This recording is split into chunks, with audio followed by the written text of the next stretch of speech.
Você sabe muito bem porque o número 78 é usado pelo Regis. Mas você sabe o significado do número 12 no nosso elenco?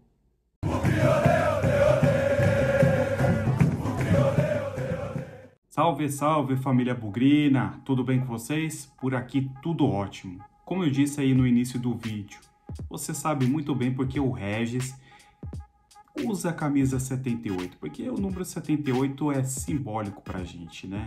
78 é o ano do título do único campeão brasileiro do interior, Guarani Futebol Clube. E assumir uma camisa número 10 tem que ter muito peito. Assumir uma camisa número 78 tem que ter uma personalidade maior ainda. E o Regis fez muito bem isso e com certeza já caiu nas graças da torcida do Guarani, tanto na primeira passagem e agora na segunda passagem, novamente vestindo a camisa 78.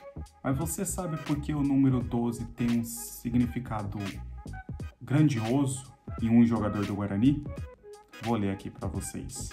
Deus criou o mundo e separou o dia em 12 horas. O ano é dividido em 12 meses. Jesus escolheu 12 discípulos. Moisés edificou um altar de 12 pedras. Jacó teve 12 filhos.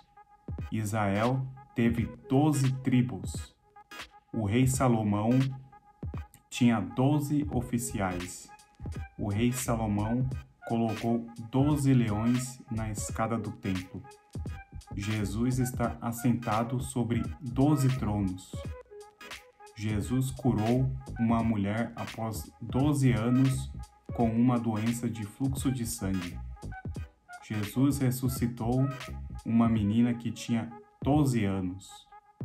Depois do milagre da multiplicação, sobrou 12 cestos de pães e peixes.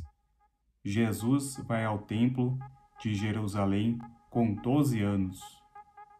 A nova Jerusalém, o céu, tem 12 portas, com 12 anjos nas portas, escrito com os nomes das 12 tribos.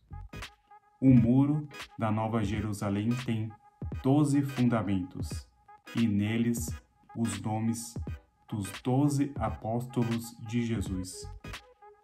Se o meu Senhor usou muito o 12 por amar Ele, também escolho 12 para viver essa temporada. E essa é uma publicação feita pelo nosso zagueiro Alan Santos, em 28 de janeiro deste ano, agradecendo aí pela oportunidade de jogar no Guarani e por usar a camisa número 12. Boa sorte ao nosso zagueiro e ao nosso elenco e que ao final do ano possamos garantir o nosso acesso.